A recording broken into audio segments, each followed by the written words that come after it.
Então, a aula de hoje nós vamos falar sobre hidrografia, mais especificamente sobre a caracterização e conceituação. As bacias hidrográficas nós vamos ver na próxima aula, certo? O que é hidrografia?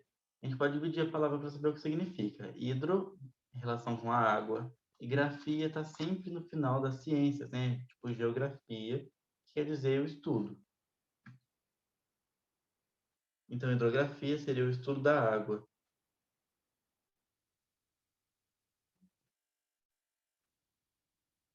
A hidrografia o material de estudo, o objeto de estudo da hidrografia é a hidrosfera. A hidrosfera vai ser a camada de líquido que vai ter no globo terrestre. E isso não vai ser apenas a camada de água, na verdade. Não vai ser apenas os lagos, rios e oceanos, mas também pode-se considerar uma parte da hidrosfera o vapor da água e a água subterrânea, a água congelada dos polos também. Então, vai ser a parte de água do globo terrestre e vai incluir também os organismos vivos que estão nessa água, que essa água vai ser o habitat deles, né? Vai compreender rios, lagos, oceanos, calotas de gelo, águas subterrâneas e vapor d'água. A alimentação desse ciclo, ou seja, como que esse ciclo vai sobreviver, esse ciclo não, essa hidrosfera, como ela vai estar em movimento, estar existindo, vai ser por meio desse ciclo, que é o ciclo da água, também chamado de ciclo hidrológico, que vai passar por todos os três estados da matéria, os três principais estados da matéria, pelo menos, na água. Então, nós vamos ter no ciclo hidrológico sólido, líquido e gasoso, água em forma de gelo, de vapor e de líquido mesmo. Esse ciclo vai ser imprescindível também na manutenção dos ecossistemas e na formação do relevo, porque ele vai garantir a umidade nos continentes, então os ecossistemas continentais também vão ser grandemente influenciados por esse ciclo da água. E o relevo, vocês já viram, né, como funciona o relevo químico através da água que vai passar pelas rochas, degradando-as. Então, nós vamos ter essa formação do relevo também sendo impactada pelo ciclo da água, que é basicamente esse aqui. Então, o ciclo da água é um ciclo, né? Não tem um começo, um meio, um fim, sempre está ligado, o fim no começo, como uma cobra mordendo o próprio rabo. Então vamos começar aqui de um lugar específico, por exemplo, no armazenamento de água nos oceanos. Essa água vai ser evaporada pelo calor e vai se condensar nas nuvens. Essa água nas nuvens são gotículas de água, né, por isso a condensação. O armazenamento de muita água nas nuvens vai fazer a precipitação, então a água da atmosfera vai precipitar em forma de chuva ou de neve nos continentes. Nos continentes, essa água da chuva vai ser transportada por algum córrego, algum curso de água, né? Vai ser transportada, vai descer nos desníveis, né? Até voltar para os oceanos, né? Então, depois que chove nos continentes, nos rios, nos lagos, essa água vai voltar para os oceanos. Ou ela pode ser absorvida pelo solo, chegando até os lençóis freáticos ou os aquíferos. Nós vamos mais para frente falar sobre cada um desses processos, os lagos, os rios, os oceanos, os aquíferos. Primeiro, nós vamos falar sobre os mares. Os mares são porções de água salgada que circundam os continentes. Então, eles vão apresentar aspectos biofísico-químicos peculiares e são menores que os oceanos. Então, existem três tipos de mares.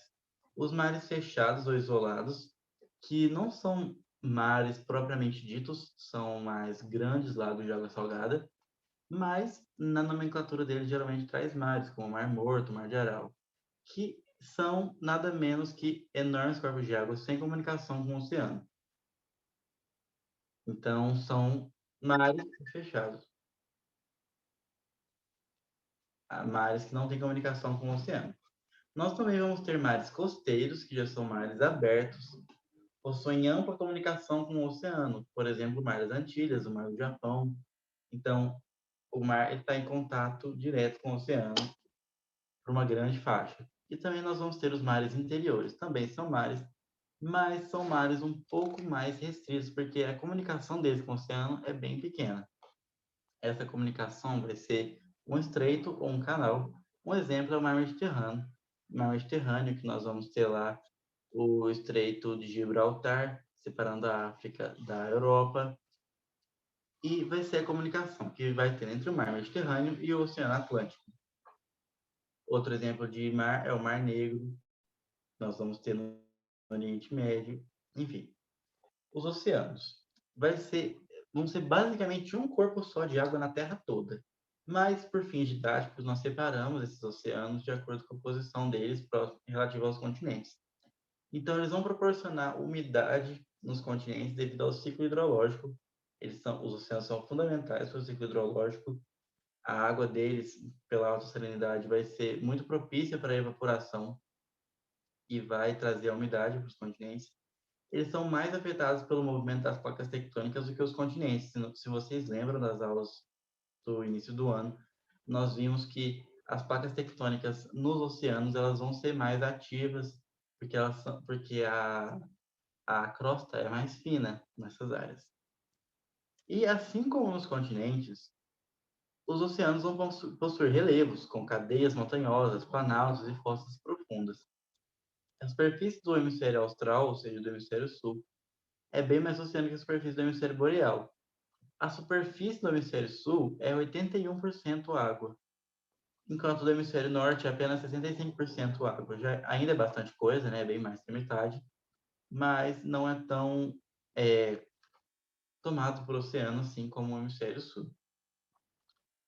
E, como eu já disse, são a única superfície de água dividida em três que nós vamos ver agora. Três principais, né? Também nós vamos ter o Ártico e o Antártico, que em algumas literaturas pode ser considerados como mares, mas dependendo de outras pode ser considerado oceanos.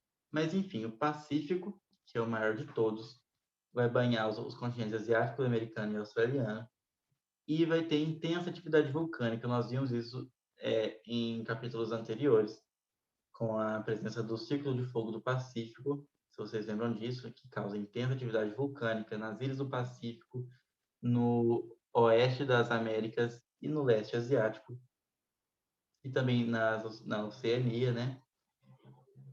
E essa intensa atividade vulcânica, intensa atividade tectônica, vai favorecer a presença de diversas ilhas vulcânicas, como o próprio Japão.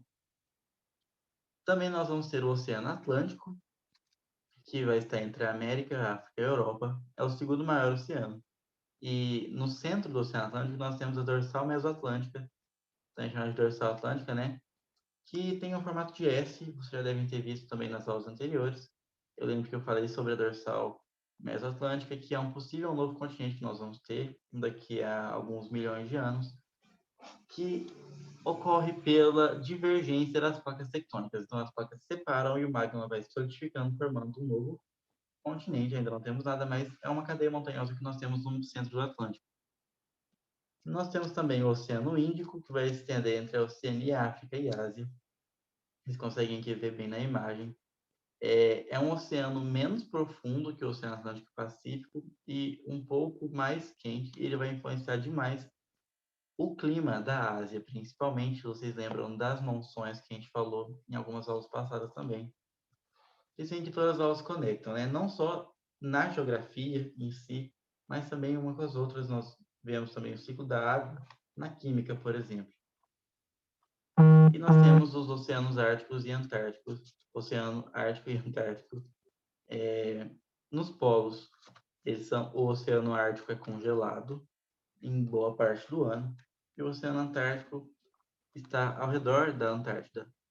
Então, podem ser considerados mares também, dependendo de onde vocês forem ler isso. A relação dos oceanos com o clima. A movimentação das águas quentes na superfície vai atuar diretamente sobre a temperatura atmosférica. Então, vocês lembram da maritimidade que nós vimos quando a gente estava estudando sobre o clima, e a maritimidade vai influenciar bastante o clima no continente. E as águas quentes nos oceanos vai também levar o calor por toda a Terra, porque essa água oceânica vai se mover continuamente ao redor do globo. Esse movimento vai ser controlado pelo vento, salinidade e temperatura da água, e vai ajudar na distribuição desse calor que vai chegar do Sol, especialmente no Equador, para todas as áreas da Terra. Um exemplo é uma corrente quente que vai em direção à Europa, que faz os invernos serem menos frios do que deveriam ser se não tivesse essas correntes quentes. Os oceanos absorvem cerca de 90% de todas as emissões de CO2. Então, o oceano é o principal filtrador do ar do globo terrestre e vai produzir 70% do oxigênio da atmosfera. São as algas e os plânctons que vão produzir esse oxigênio. Por isso, o pulmão do mundo não é alguma floresta, como a floresta amazônica, como muitos acreditavam, mas sim os oceanos, as algas oceânicas, os plânctons. E vão abrigar 80%, os oceanos vão abrigar 80% das espécies animais e vegetais do planeta. Ou seja, a maior parte das espécies. Nos oceanos e mares, nós vamos ter o fenômeno das marés, que vai ser desencadeado pela atração gravitacional exercida pela Lua e pelo Sol sobre o planeta. A atração gravitacional do Sol nos oceanos vai ser um pouco menor que a da Lua, mas vai influenciar do mesmo jeito. Nós temos aqui as marés vivas, que é quando a Lua e o Sol estão na mesma linha, né, da Terra, estão paralelos praticamente. Isso vai fazer com que a maré da Lua mais a maré formada pelo Sol vão se unir formando uma grande maré. E também nós vamos ter quando a linha da Lua vai ser perpendicular à linha do Sol. Então, a maré solar vai subtrair a maré lunar. Outro fenômeno que nós vamos ter nos mares e oceanos vão ser as ondas. Elas são criadas pelos ventos que vão soprar sobre a superfície da água e vai ser uma transferência de energia do vento para a energia do ar para a água. Então, vai criar forças de pressão e fricção e vão perturbar esse equilíbrio da água na superfície dos oceanos. A principal causa da erosão na crosta, na costa, no caso, no litoral, vão ser as ondas. E o perfil da areia será determinado pelo nível de energia dessas ondas. Então, quanto mais fortes essas ondas, quanto maior, ou seja, quanto mais vento tiver nessa costa, quanto mais a pressão dos ventos sobre a água, a perturbação dessa água, quanto maior a intensidade das ondas, mais fina vai ser essa areia, porque mais degradado vai ser o lugar. Não depende exclusivamente disso, também pode depender de quão velho é aquela rocha que está sendo degradada pelo oceano. Uma costa que foi formada mais recentemente pode ter areia mais grossa, mas o principal motivo de degradação do litoral vai ser as ondas. Outro fenômeno que nós vamos ter nos oceanos vai ser as correntes marítimas, que são grandes porções de água que vão se deslocar pelos oceanos e possuem características próprias de temperatura, salinidade, pressão e velocidade de direção. Cada corrente marítima vai ter sua própria temperatura, sua própria salinidade, sua própria pressão, sua velocidade, sua direção. Nós vamos ver as correntes marítimas no próximo slide. Mas, basicamente, nós temos que saber que nós temos as correntes quentes e frias. Elas vão ser resultados dos ventos, da rotação terrestre, da diferente temperatura. Como a rotação terrestre vai influenciar nisso? A Terra vai girar e a água vai acompanhar, fazendo também esse movimento. A diferença de temperatura, nós sabemos da convecção, né, que relaciona com a física. Então, o que é mais quente vai dilatar e vai ficar menos denso, vai subir, e o que é mais frio vai descer, porque fica mais denso. Então, essa diferença de temperatura e salinidade também vão influenciar no movimento das correntes marítimas e os ventos também. Nós temos as correntes quentes, que vão se originar em zonas equatoriais e vão elevar as temperaturas quando se deslocam para as altas latitudes. E as correntes frias vão se originar nas regiões polares e podem reduzir as temperaturas, aumentar a pressão atmosférica e diminuir as precipitações. Essas correntes marítimas frias, elas vão causar alguns desertos, como os desertos no leste africano, no oeste das Américas. São todos desertos causados por correntes frias. Nós vemos aqui Aqui nós temos as correntes principais, que eu não estou conseguindo enxergar por causa que a minha tela está piscando, mas nós temos as frias, a do Labrador, a corrente de Humboldt, a da Califórnia e a de Benguela, que vão causar desertos em todas as regiões. A de Benguela vai causar o deserto da Namíbia, de Humboldt vai causar a deserto do Atacama, a da Califórnia vai causar o deserto da Califórnia. Nós temos também as correntes quentes, que geralmente vão levar a umidade, porque as correntes quentes evaporam mais facilmente, né? Nós temos a corrente do Brasil, a corrente das Guianas, a corrente do Pacífico Sul, a corrente do Golfo e a Atlântico Norte. Essas são as principais. A do Atlântico Norte é aquela que eu falei, da Europa, que vai amenizar um pouco os invernos. Pensa se na Europa não tivesse essa corrente fria, essa corrente quente, os invernos seriam muito mais rigorosos que já são. No Brasil, nós vamos ter principalmente a atuação da corrente das Guianas, da corrente do Brasil, a sul equatorial. Apenas correntes quentes. As águas continentais, nós falamos agora dos oceanos, agora dos continentes. 97,5% da água da superfície terrestre está na forma salgada, nos oceanos e mares. Apenas 2,5% água doce. Desses 2,5%, 69,8% está concentrado nas calotas polares. 29% nas águas subterrâneas e apenas 0,3% em rios e lagos. 0,9% outros, como vapor de água. Mas apenas 0,3% desses 2,5% são as águas que a gente geralmente usa. Por isso é importante a gente criar uma cultura de exploração. Isso parece meio radical, né? Uma cultura de exploração de águas subterrâneas, porque elas podem ser mais vantajosas para o abastecimento das cidades, abastecimento dos países. Mas o importante desses gráficos é que é a concentração de água, né? Onde está essa água do mundo? Onde está essa água doce? Está concentrada nas calotas polares. Então, uma das formas de água doce que nós vamos ter, de água continental, vai ser os lagos. Os lagos nada mais são do que uma depressão no relevo que vai ser coberto de água e alimentado por rios afluentes. Quando esses lagos possuem ligação com o mar, eles são chamados de lagunas, como a Lagoa dos Patos, que nós temos no Rio Grande do Sul. Os lagos são classificados em lago tectônico, vulcânico e de barragem. Lago tectônico, quando se forma em falhas geológicas, como, por exemplo, nas falhas da África, do leste africano. Lá tem uma região com muitos lagos. Lago vulcânico é o acúmulo de água em crateras de vulcões. Se eu não me engano, o Lago Titicaca é um tipo de lago vulcânico. E nós temos os lagos de barragem, que vai ser pelo acúmulo de materiais detríticos pelo mar, pelas restingas, pelas geleiras. Como, por exemplo, os grandes lagos dos Estados Unidos é um lago de barragem, pois eles são provenientes do derretimento do gelo das montanhas. O Lago de Furnas é um lago artificial. Ele foi feito para hidrelétrica de Furnas. Então, ele não se classifica em um lago natural. O Lago de Furnas, caso vocês não sabem, é o lago que nós temos na nossa região aqui.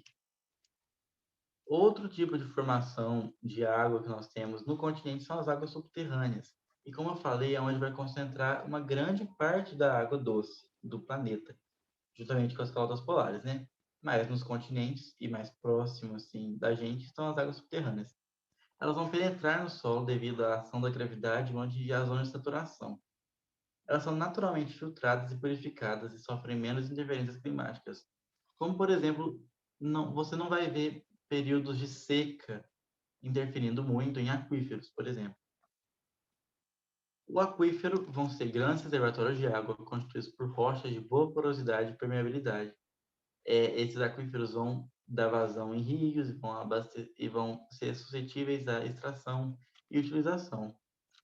Os lençóis freáticos vão ser de menores proporções que os aquíferos, vão determinar a zona de saturação. A zona de saturação é uma área do solo que a água vai se adentrar no solo. Vai chegar numa hora que ela vai saturar, ela vai juntar várias gotículas de água e vão formar como se fosse um rio subterrâneo, que são os lençóis freáticos. A partir desse ponto, a água não vai mais adentrar no subsolo, para ela poder continuar seguindo. Os lençóis freáticos em locais desníveis vão formar nascentes de rios, que é o que a gente vai falar agora, as águas fluviais. A alimentação de um rio vai poder ocorrer por meio de nascentes, como nós discutimos agora, essas nascentes são dos lençóis freáticos, ou pelo degelo de áreas montanhosas. Um exemplo de rio alimentado por degelo de áreas montanhosas é o rio Amazonas, que vai nascer lá no Peru e vai chegar aqui depois do encontro do Rio Negro com os Solimões. Podem ser perenes ou temporários. O que é perenes? Perene, essa palavra é o mesmo princípio quando a gente está vendo vegetação. Vocês lembram o que é uma vegetação perene?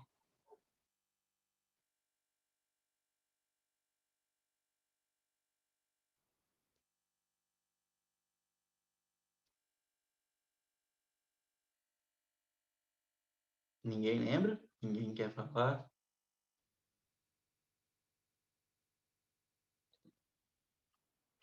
Basicamente isso. Então, a vegetação perene, como o João Vitor falou, vai ser uma vegetação que na estação seca não vai perder as folhas. Mesmo princípio, mesmo princípio para os rios. Um rio perene é que não vai morrer nas épocas de seca.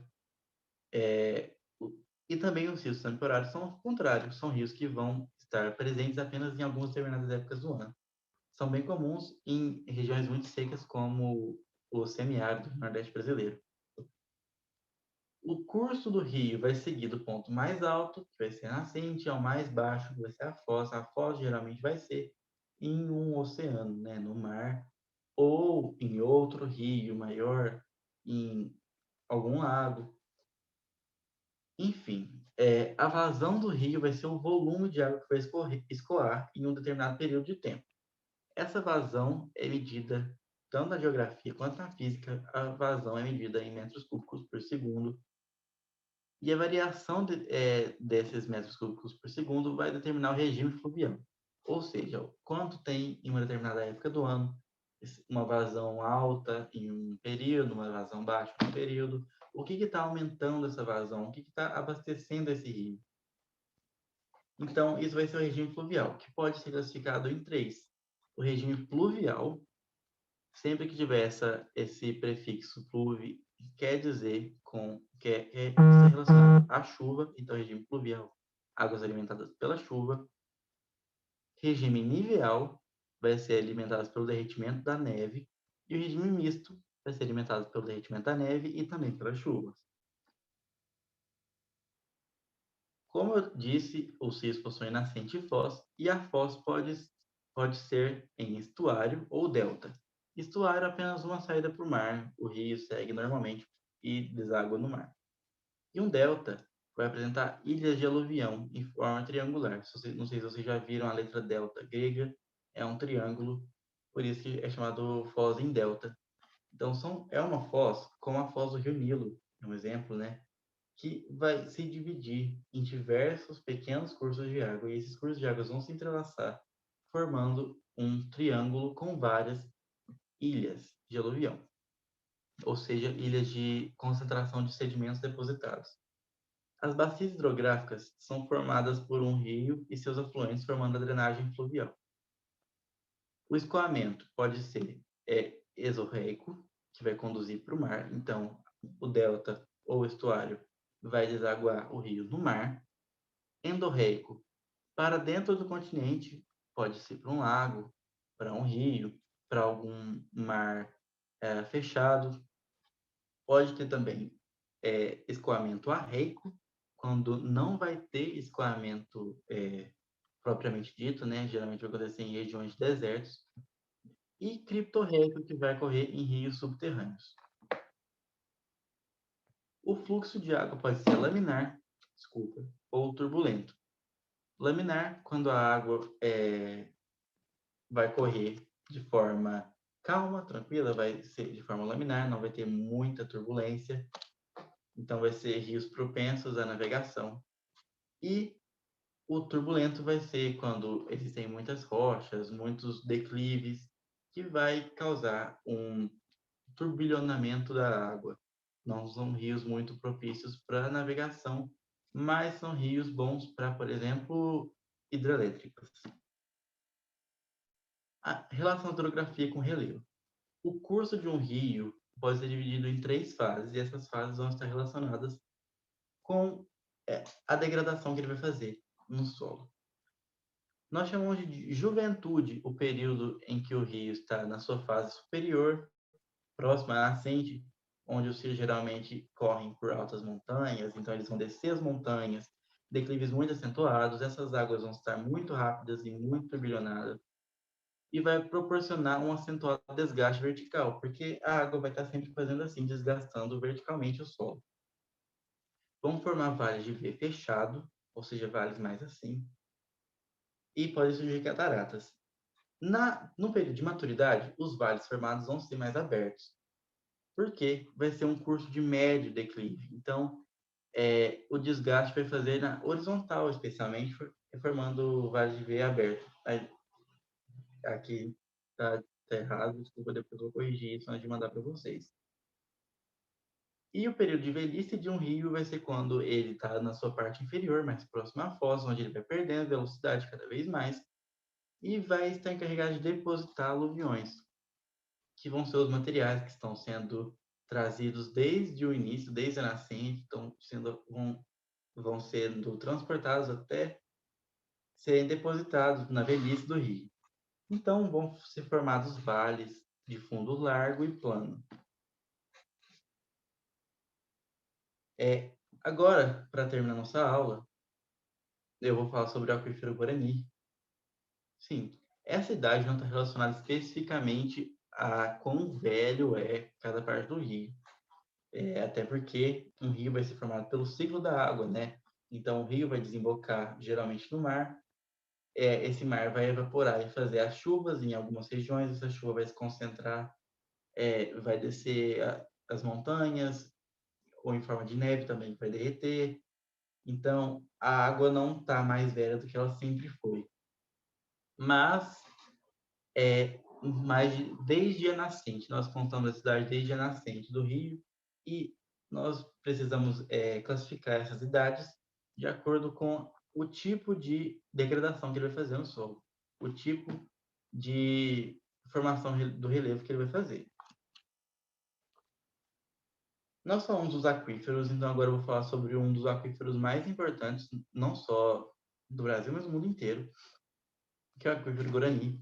É o segundo maior reservatório de água subterrânea conhecido do planeta. O primeiro, mais importante, é o aquífero... eu esqueci o nome. Que tá lá no Pará. O aquífero Terra, alguma coisa. Desculpa, depois eu mando para vocês o nome certinho dele. Mas agora nós vamos ver especificamente o aquífero Guarani. Ele vai se estender pelos 4 países fundadores do Mercosul, ou seja, Argentina, Paraguai, Uruguai e o Brasil, que vai se estender dentro do Brasil, entre os estados de Goiás, Mato Grosso do Sul, Minas Gerais, Paraná, Santa Catarina e Rio Grande do Sul. Seus aspectos mais relevantes vão ser essa grande extensão e transacionalidade, potencial das águas para abastecimento público e uso termal, porque as águas do aquífero Guarani têm grande potencial termal. A falta de cultura de utilização das águas subterrâneas é um ponto importante do aquífero Guarani, porque nós não estamos acostumados a usar esse tipo de água das águas subterrâneas. Então, é um grande potencial aquático que está sendo desperdiçado, entre aspas. Mas aí vem outra preocupação, com a possibilidade da superexploração do recurso. Se nós começarmos a explorar esse aquífero Guarani de uma forma bem proveitosa, com certeza vai trazer inúmeros tipos de desenvolvimento, porque o abastecimento nas cidades pode ser muito importante. Mas, ao mesmo tempo, nós podemos estar esgotando esse aquífero que está mantendo um equilíbrio, né, com a Terra por milhões de anos. Uma coisa que eu queria falar para vocês antes de terminar a aula, esse foi o nosso último slide, mas em relação à economia de água, que vocês provavelmente vão ver na biologia, na química também. Se não falarem, vocês podem me falar que eu faço algo para vocês, mas ela não está nos meus planos, então me avisem se precisar. Ah, não, tem algumas questões hídricas também. Mas a maior parte, a imensa maioria da água utilizada, pelo menos no Brasil, vai ser para a agricultura e pecuária. Outra grande parte dessa água usada, a segundo lugar, assim, vai ser para as indústrias. E o abastecimento urbano vai estar uma porção bem pequena da água que é usada. Então, quando a gente economiza água em nossa casa, tomando banhos curtos, vocês acham que isso está ajudando alguma coisa? Eu quero essa reflexão para vocês. Não quero que vocês tomem banhos demorados, porque vocês vão ter que pagar a conta de água de qualquer forma. Mas eu quero essa reflexão de o que, que acontece, por que, que nós somos os responsáveis para a economia da água em questões de crise, enquanto o agronegócio e as indústrias são os que mais usam indiscriminadamente a água. Quero que vocês pensem tanto na questão econômica, política, e o que, que nós realmente, como meros mortais, pessoas que não temos, não somos donos de grandes indústrias, de latifúndios gigantescos de soja para alimentar o gado, o que, que nós poderíamos fazer para realmente ajudar o planeta nessas questões relacionadas à água? Eu queria que vocês pensassem nisso. Se vocês quiserem compartilhar no grupo, eu ia ficar bastante feliz, certo? Então, nosso tempo já está acabando e a minha bateria também. Eu queria desejar uma boa noite para vocês, um bom resto de semana. Eu vou terminar a gravação aqui e vou enviar o slide, só vou corrigir aquela parte dos vales formados pelos rios na parte da maturidade, que vão ser Vs abertos, não Vs fechados. Boa noite a todos.